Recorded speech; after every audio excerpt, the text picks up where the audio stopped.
Well, good Taco Tuesday morning, friends. Mark Holmes here with my buddy Cowboy Joe Boo, as well as Joe Bear in the house. And as always, I want to say thank you all for watching, commenting, subscribing, and being part of the Joe Boo Sports Report. Without you guys, as well as you ladies, you know that this literally does not work. So let's get open for business here and let's wake up the football gods. Hope everybody's having a great day. I am feeling so good right now. Man, we are a week and 1 day away from my buddy Game Time, David Wiley, and my man DMV hopping in an SUV, and we're going to Kansas City. Kansas City, here we come. That's right, we're going to be going to Kansas City, Missouri. Or is it Kansas? I don't know. All I know is we headed for the draft. We're going to answer if it's Kansas City, Missouri, or Kansas City, Kansas. I don't know. I know it's like right on the border. I think half of some one state. I don't know which half the draft is on. I'll be honest with you. You know what? I'll talk to my man, Randy Sites, and say, is it Kansas City, Missouri, or Kansas City, Kansas? Inquiring minds want to know.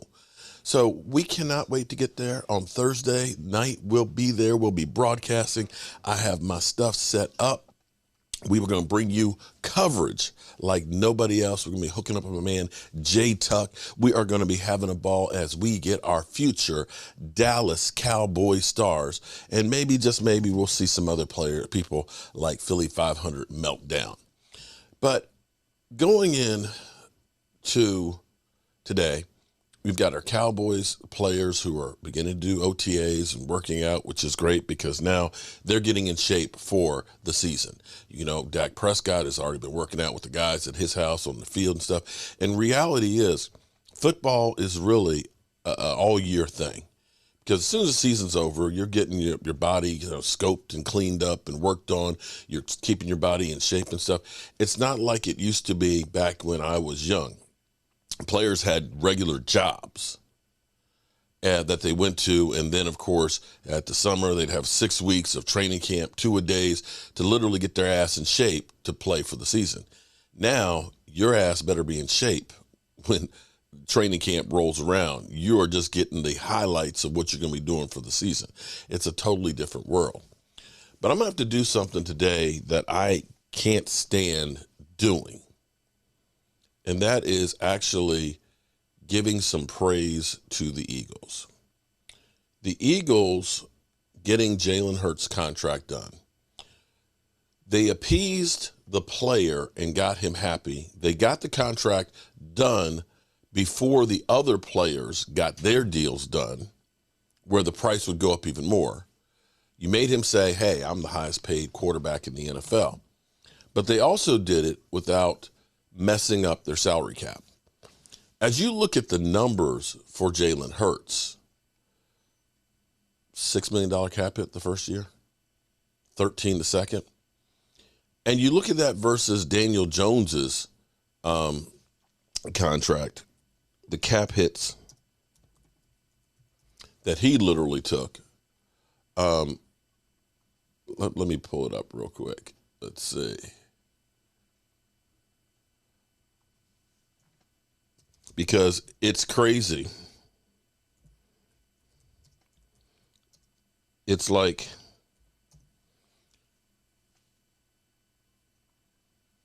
the Giants are playing checkers and the Eagles are playing 3D chess.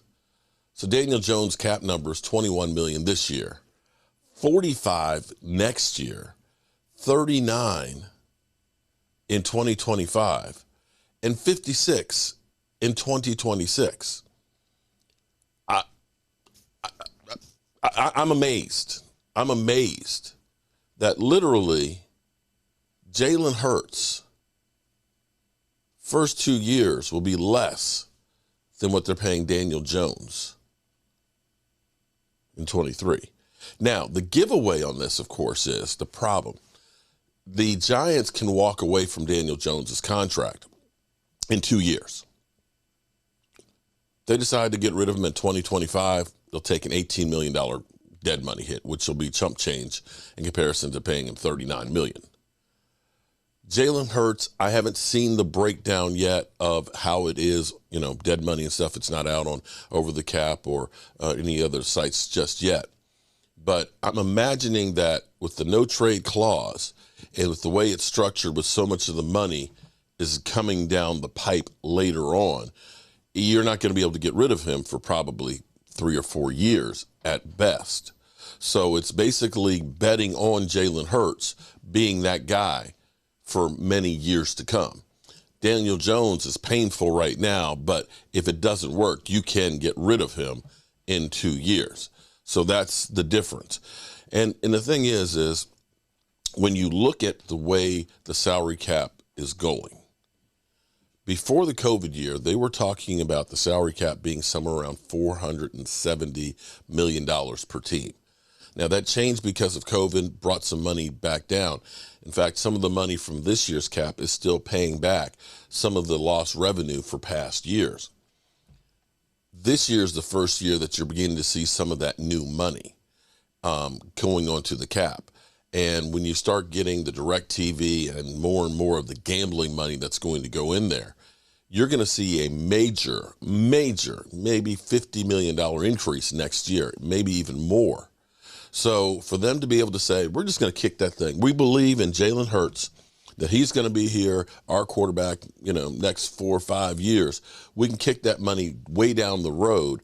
And when it starts hitting, of course, other quarterbacks are going to be paid more anyway. We can take care of that because the salary cap will be up.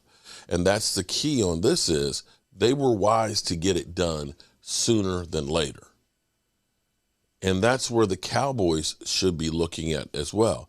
If the Cowboys extend Dak Prescott's contract by 3 or 4 years, you're able to move a lot of that money down the road where you have more room to be able to go ahead and get that extra cash. Now, the Cowboys are not hurting for cash. I mean, they got the 13 with another 10 coming. They've got 23 million.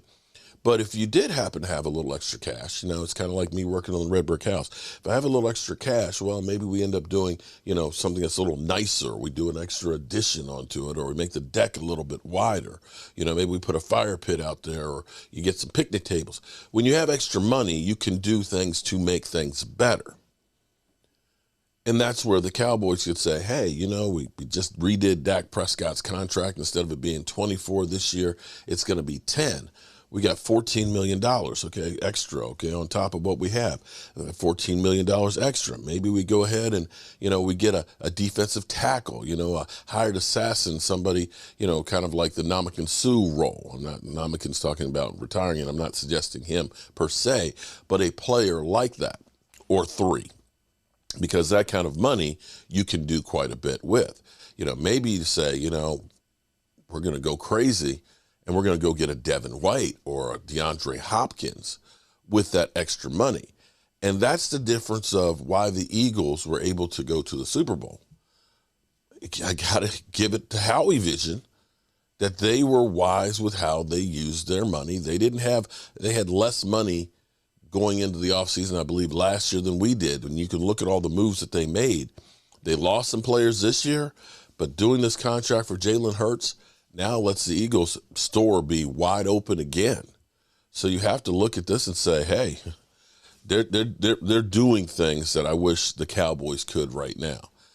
Let's listen to the reaction for Get Up. And my response to all of this is the Cowboys need to get proactive on getting Dak's deal done. And I believe they're actually working on it now, that instead of negotiating it in the public eye like they've always done, that they're just getting this thing done and doing business like everybody else.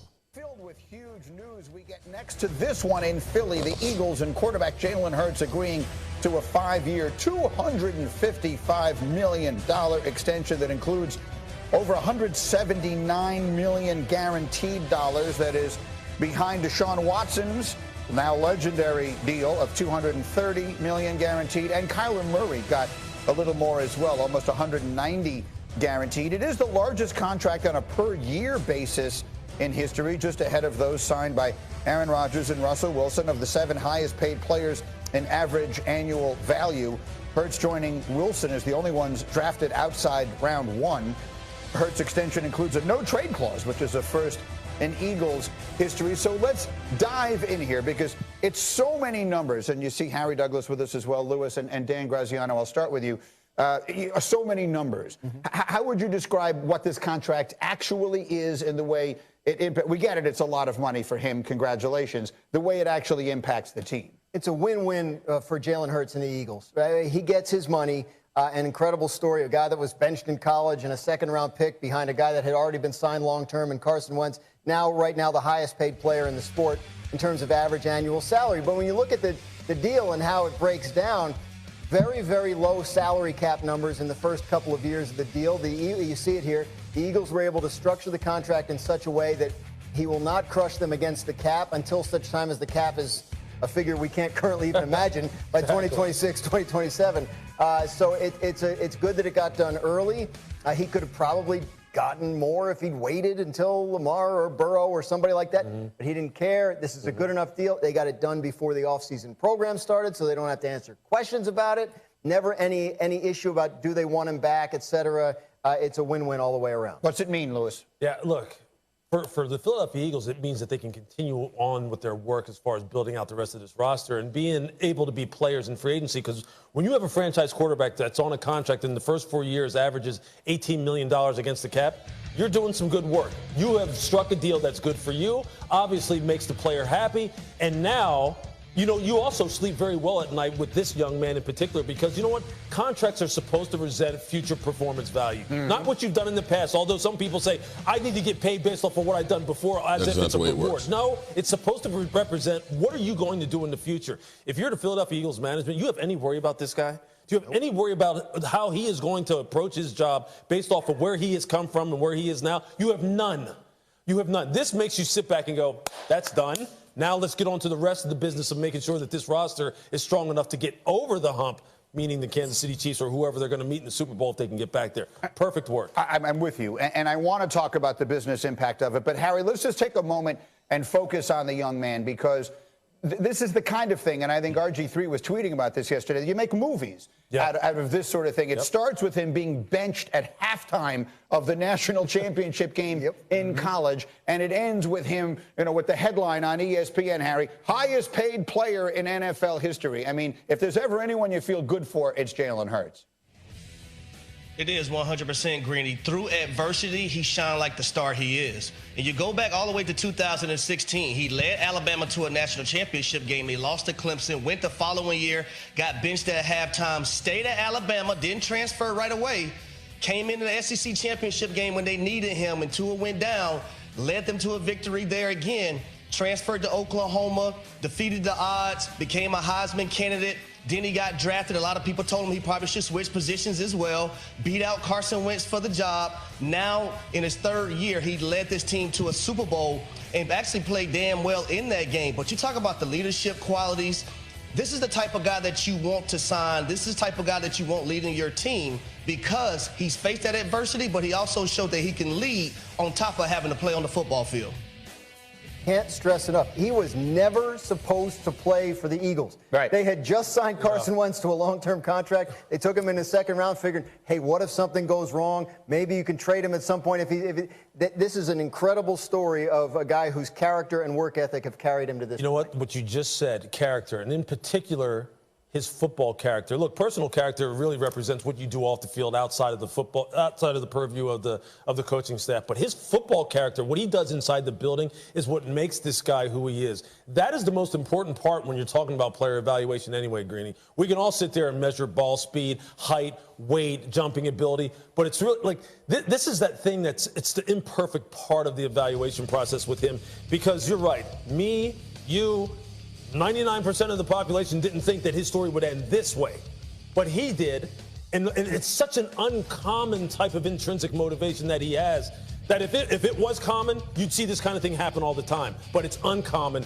That's what's so cool about it. That's why you should sleep so well at night if you're Philadelphia Eagles manager. Yeah, his team didn't win the Super Bowl, but he didn't get outplayed. I mean, he was face to face with a guy who might be historically one of the greats we've ever seen in Patrick Mahomes, and Hurts did not get outplayed. But let's talk about what this means, Harry, for the Eagles for a moment here, because Lewis was just talking about the way this thing is set up. It puts them in a position to not have to start cutting people left and right. They do have 2 first-round picks in next week's draft. So where does this leave the Philadelphia Eagles as we wake up this morning, Harry? I think back to the Super Bowl. I think those are the expectations. You look at their offense, you know, they still have the offensive line intact. They have the wide receivers. The quarterback just got paid. They brought in a new running back in Rashad Penny to go along with the other guys that they did have. But you look at the defensive side. They still have Brandon Graham, Hassan Reddick, Sweat.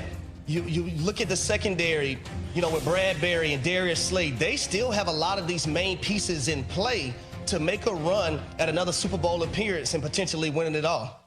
And, Lewis, you and I are getting set to head to Kansas City next week. Another reminder, they have 2 first-round picks, including one at the very end of the first round. It's number 30 out of the 31 there will be, which could be the prime spot that people want to trade up into to try and get a – they could add a bunch of pieces next week. Yeah, absolutely.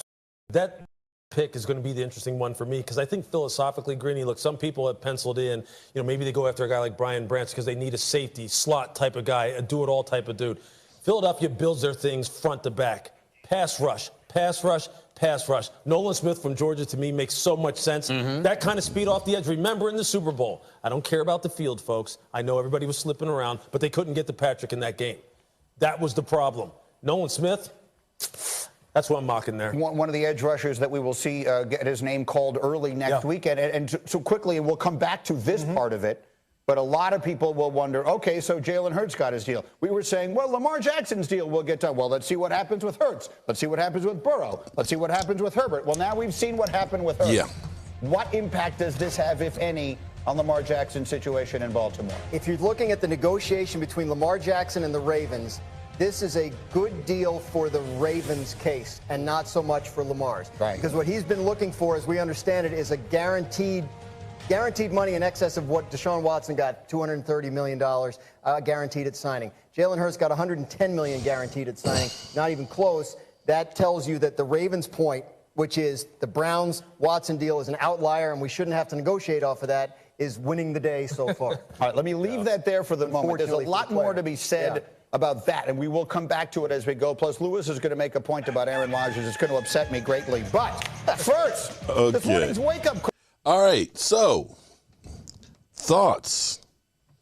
Does this put the urgency on the Dallas Cowboys to get Dak Prescott done? It should, because if you wait till Burrow gets his and everybody else, the 50 barrier is now broken. The dam is broken. The wave is going to be coming. And it's probably going to end up being, you know, you hear Lamar Jackson was offered a $200 million deal recently. Not all of it guaranteed, but you got to figure that they're going to try and get that thing done. And, you know, maybe he doesn't get all the guaranteed money that he wants, but he'll be the highest paid, you know, and so on. So the longer you wait, because right now, Dak Prescott is tied with Daniel Jones and Matthew Stafford. And you got to say Matthew Stafford is definitely on his way, you know, out. He's not a spring chicken anymore, and his body's beginning to fail him. You may see the ceiling of Daniel Jones. He's locked up for the next several years, so his isn't going to change any. But you're going to see others that are going to continue. And so when you have to get Dak done, you got to get Dak done. And better to get it done now than it is to wait. And that's all I have to say about that. Although I will say I am concerned. I've got to finish doing some more research in this. The Michael Irvin situation, legal pad. Incredible information. He's a lawyer, okay? I'm not a lawyer. I don't know the ins and outs and stuff. Legal Pad has done a video this morning talking about what Marriott may be doing to counter Michael Irvin, and basically saying that he'll use social media posts and things like that to prove their case that Michael Irvin is whole. And so his contention is that maybe Jobu Sports, as well as other things that Michael Irvin has posted, has hurt his case. But we'll have more on that later on. In the meantime, you know how we roll. Our coach here, and as always, I want to thank you all for watching, commenting, subscribing, and being part of the Jobu Sports.